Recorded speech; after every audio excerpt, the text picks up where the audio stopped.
ভৌতিক ঘটনা। Hello friends, নমস্কার। আমি সঙ্গীতা। ভৌতিক ঘটনা চ্যানেলে আপনাদের সবার স্বাগত।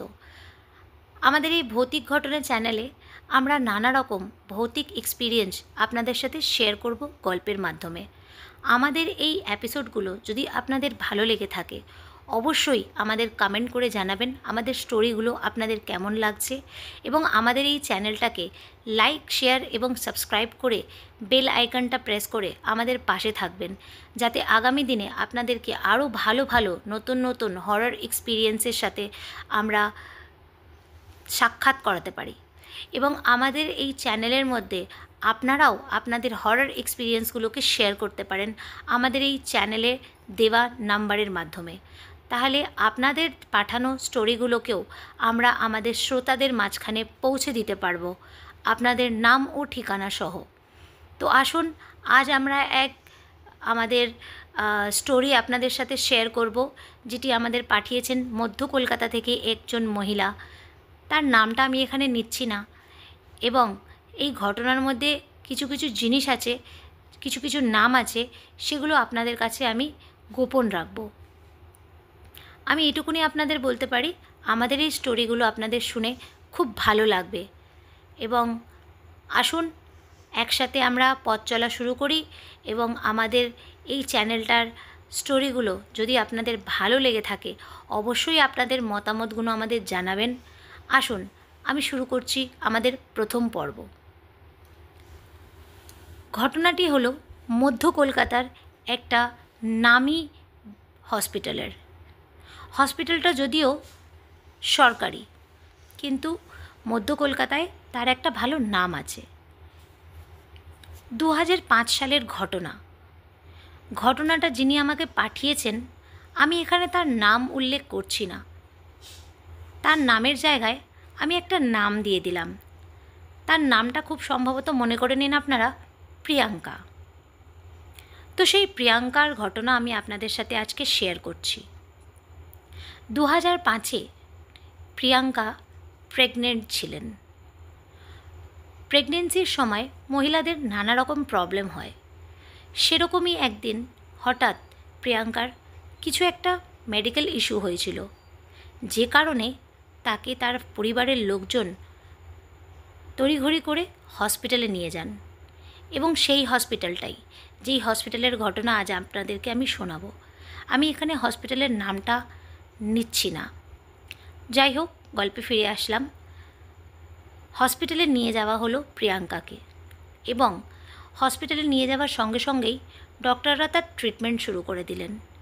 ট্রিটমেন্ট করার পরে তারা বললেন প্রিয়াঙ্কার বাড়ির লোককে যে আজকে ওনাকে অ্যাডমিট করতে হবে, ওনাকে কিছুক্ষণ আমরা অবজারভেশনে রাখবো, কিছু টেস্ট আছে, কিছু রিপোর্টস আমাদের করতে হবে।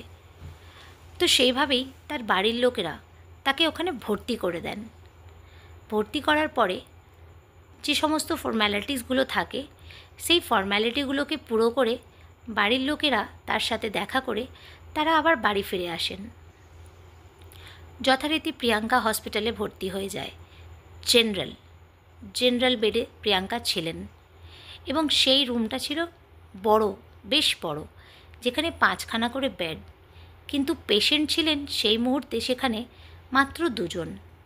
2টো বেড খুব ঘেঁষাঘেঁষি করেছিল, আর 3টে বেড একটু দূরে ছিল। প্রিয়াঙ্কা গিয়ে দেখে সেই জেনারেল রুমে 5টা বেডের মধ্যে 3টে সম্পূর্ণ খালি। একটির মধ্যে একজন মুসলিম মহিলা তিনি ভর্তি রয়েছেন, এবং মুসলিম মহিলার পাশের বেডটাতেই প্রিয়াঙ্কাকে দেওয়া হয়।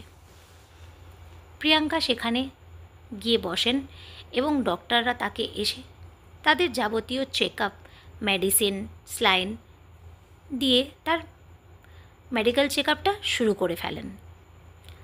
সেগুলো কমপ্লিট করার পরে প্রিয়াঙ্কাকে রেস্টে থাকার জন্য ডক্টর বলে দিয়ে চলে যান। যেহেতু সেটা সরকারি হসপিটাল, 24 ঘন্টা ডক্টর বা সিস্টার কেউই তাদের সাথে থাকেন না। থাকেন অবশ্যই, কিন্তু তারা আলাদা আলাদা জায়গায় বসে থাকেন। সুবিধা অসুবিধা মতন তারা এসে এসে দেখে যান। এবং আয়ারাও থাকেন, কিন্তু সরকারি হসপিটালে আবার আয়াদের খুব ডিমান্ড। তারা টাইম মতন টাকা তো আপনার কাছ থেকে নিয়ে নেবে, কিন্তু পেশেন্টের ঠিকঠাক মতন যত্ন তারা নেন না। সে যাই হোক, প্রিয়াঙ্কা কী করলো, বেডের মধ্যে শুয়ে পড়লেন। অসুস্থতা থাকায় একটু ক্লান্তি বোধ করছিলেন, তো সে ঘুমিয়ে পড়লেন। কিছুক্ষণ পর হঠাৎ একজন সিস্টার এসে তাকে জাগালেন। জাগিয়ে তাকে তার রাত্রের ডিনারটা করালেন। তখন বাজে প্রায় 7টা, 7:30। ডিনার করার পর কিছু মেডিসিনস নিয়ে প্রিয়াঙ্কা আবার শুয়ে পড়লেন।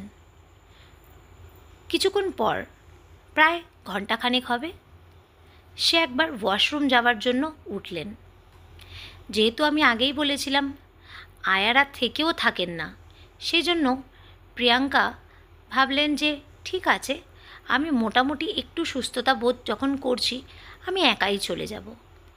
এই ভেবে প্রিয়াঙ্কা ওয়াশরুমের দিকে যেতে লাগলেন।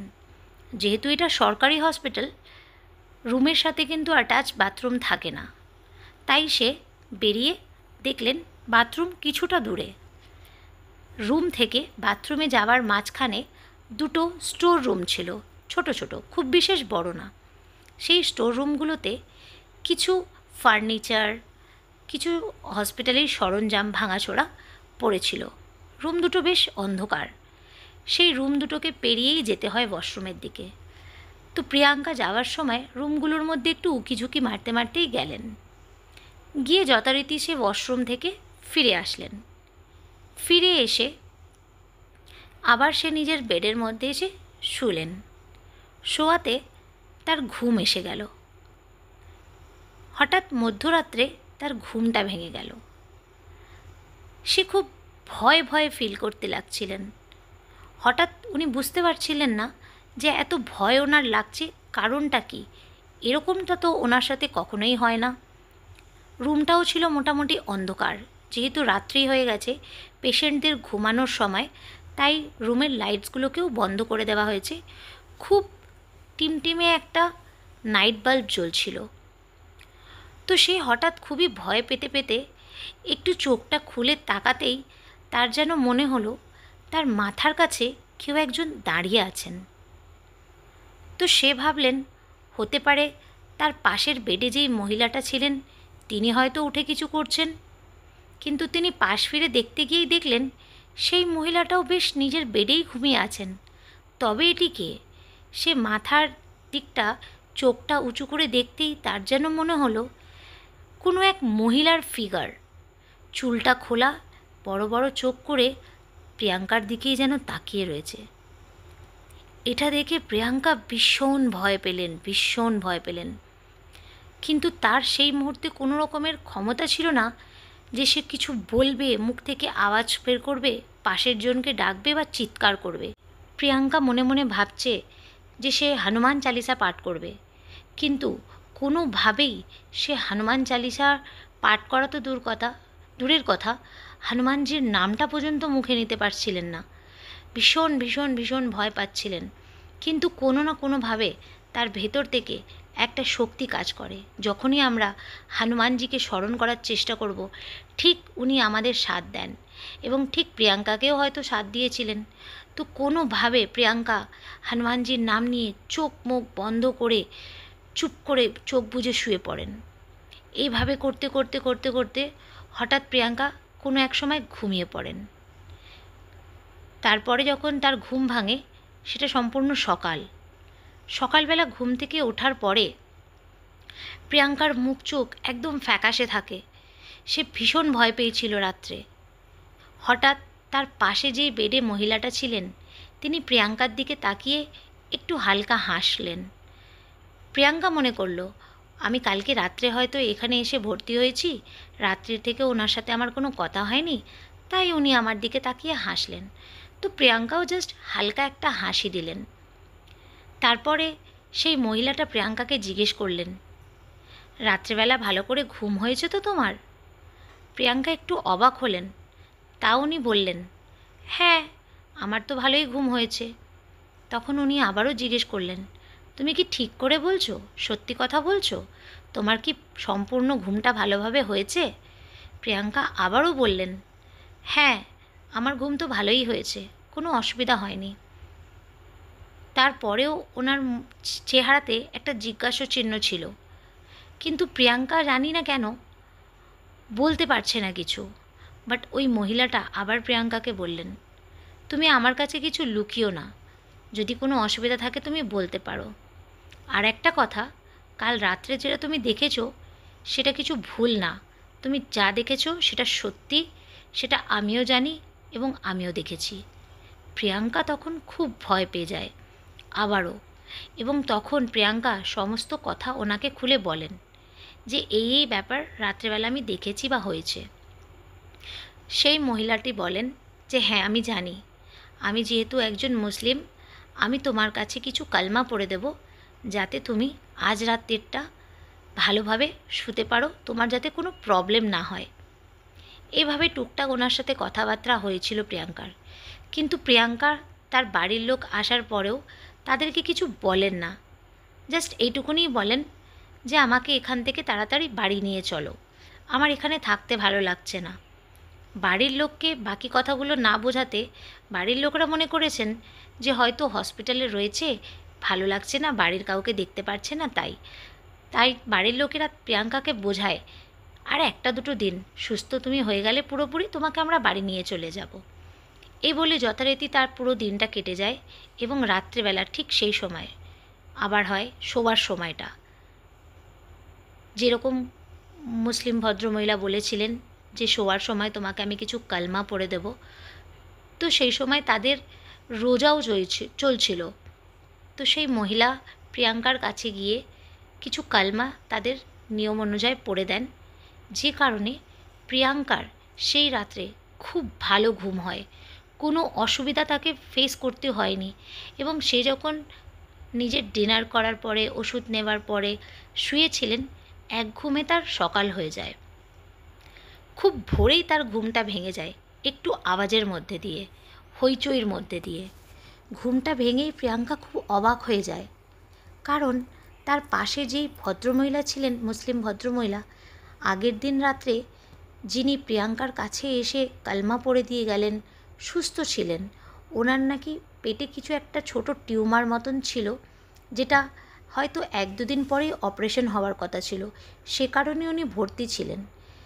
সেই সুস্থ মানুষটি, স্বাভাবিক মানুষটি, হঠাৎ প্রিয়াঙ্কা সকালবেলা উঠে তাকে দেখছেন, ডক্টর এবং নার্স তাকে ঘিরে দাঁড়িয়ে নানা রকম ওষুধপত্র দিচ্ছেন, তার হাতে স্লাইন চলছে, তাকে ইঞ্জেকশন দেওয়া হচ্ছে, তার মুখে অক্সিজেন মাস্ক লাগানো। প্রিয়াঙ্কা একটু ঘাবড়েই যান যে কাল রাত্রে তো উনি সম্পূর্ণ সুস্থ ছিলেন, হঠাৎ এমন কি হয়ে গেল ওনার।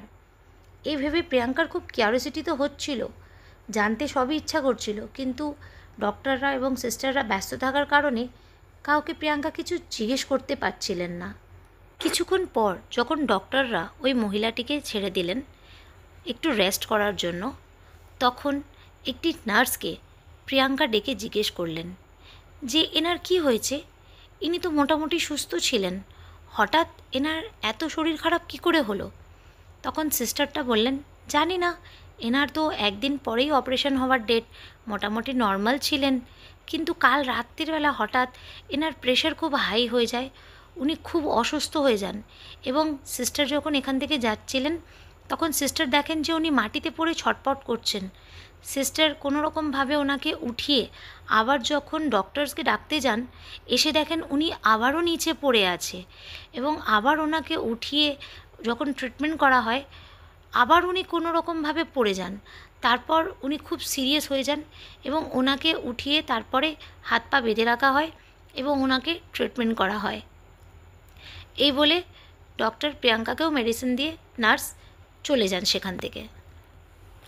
কিছুক্ষণ পরে সেই মুসলিম ভদ্রমহিলা প্রিয়াঙ্কার দিকে তাকিয়ে ইশারার মাধ্যমে প্রিয়াঙ্কাকে ডাকেন। প্রিয়াঙ্কা ওনার কাছে যায়, গিয়ে জিজ্ঞেস করে, আন্টি হঠাৎ আপনার এত শরীর খারাপ হলো কি করে? কাল রাত্রে তো আপনি মোটামুটি ঠিকই ছিলেন, তাহলে আপনার এভাবে এত প্রবলেম কিভাবে হয়ে গেল? তখন উনি খুবই আস্তে আস্তে বলতে শুরু করেন, তোমাকে আমি যে কালমাটা পড়ে দিয়ে শুতে বলেছিলাম, তুমি তো খুব আরামে শুয়েছিলে, কিন্তু তোমাকে বাঁচানোর জন্য আমাকে এই ফলটা ভোগ করতে হয়েছে। সেই খারাপ জিনিসটা আমাকে সারা রাত কষ্ট দিয়েছে, আমাকে প্রচুর টর্চার করেছে, আমাকে প্রচুর কষ্ট দিয়েছে। আমি কোনো রকমভাবে তার সাথে লড়াই করেছি। সে আমাকে বারবার মাটিতে ফেলে দিয়েছে, প্রচুর আঘাত করেছে। সেই জন্য আমি এত কষ্ট পাচ্ছি। তুমি একটা কাজ করো, তোমার বাড়ির লোককে বলো আজই তোমাকে এখান থেকে নিয়ে চলে যেতে, কারণ আমি তোমাকে আর পারবো না বাঁচাতে। আর ও আমাকে বারবার একটাই কথা বলেছে, তুই ওকে বাঁচাচ্ছিস, আমি তোকেও মেরে ফেলবো। ওকে তো মারবই, ওর গর্ভের সন্তানকেও মারবো, আর তার সাথে তোকেও মারবো। তো আমি তোমার ভালো চাই, তুমি চলে যাও। তুমি যদি নিজের ভালোটাও চাও, তুমি তোমার বাড়ির লোককে এক্ষুনি ফোন দাও, ফোন করে বলো ওরা যেন তোমাকে এসে নিয়ে চলে যায়। এই কথা শুনে প্রিয়াঙ্কা তো ভীষণ ভয় পেয়ে যায়। ও সঙ্গে সঙ্গে নিজের বাড়ির লোককে ফোন করে। তার হাজব্যান্ড তাড়াতাড়ি করে যখন আসেন, ও কেঁদে কেঁদে সব স্টোরি তাকে বলেন, এবং পাশের ওই মহিলাও তাকে হালকা কিছু কথা জানান যে হ্যাঁ, ও যা বলছে এগুলো সবই সত্যি, তোমরা ওকে এখান থেকে নিয়ে চলে যাও। ডক্টরসরা হঠাৎ বুঝতে পারেন না প্রিয়াঙ্কার বাড়ির লোক প্রিয়াঙ্কাকে কেন নিয়ে যেতে চাইছেন, এইভাবে জেদ করছেন। ডক্টররা তো কিছুতেই ছাড়বেন না, কিন্তু প্রিয়াঙ্কার বাড়ির লোক কোনো রকমভাবে তার কথা শোনেননি। বিশেষ করে প্রিয়াঙ্কার হাজব্যান্ড ডক্টরকে রিকোয়েস্ট করে বন্ড সিগনেচার করে প্রিয়াঙ্কাকে সেখান থেকে বার করে নিয়ে চলে যান। আজ প্রিয়াঙ্কার সেই বাচ্চা সুস্থ আছে, ভালো আছে। 18-19 বছর বয়স সেই ছেলের, সেটাও একটা ছেলে সন্তান। খুব ভালো আছে প্রিয়াঙ্কা, পরিবার বাচ্চা সকলকে নিয়ে। কিন্তু ব্যাপার একটাই, তারপর প্রিয়াঙ্কার চলে আসার পর সেই মুসলিম ভদ্র মহিলার সাথে কিছু হয়েছে কি হয়নি সেটা এখনও আমাদের কাছে অজানা। তো ফ্রেন্ডস, আমাদের এই স্টোরিটা আপনাদের কেমন লাগলো অবশ্যই আমাদেরকে কমেন্টসে জানাবেন, এবং আমাদের পাশে থাকার জন্য বেল আইকনটাকে প্রেস করবেন। আমাদের এই চ্যানেলটাকে লাইক, শেয়ার, সাবস্ক্রাইব করে দেবেন, যাতে আগামী দিনে আপনাদেরকে আরও ভালো ভালো নতুন নতুন স্টোরি আপনাদের কাছে আমি তুলে ধরতে পারি, আপনাদের শোনাতে পারি, এবং আপনাদেরকে আনন্দ দিতে পারি। এবং আপনাদের কাছেও যদি এরকম কোনো হরর এক্সপিরিয়েন্স থাকে বা কোনো হরর স্টোরি থাকে, অবশ্যই আমাদের স্ক্রিনে দেওয়া নাম্বারে আমাদের হোয়াটসঅ্যাপ করে দিতে পারেন। তো আজকের জন্য এখানেই। নমস্কার, ধন্যবাদ, ভালো থাকবেন, সুস্থ থাকবেন।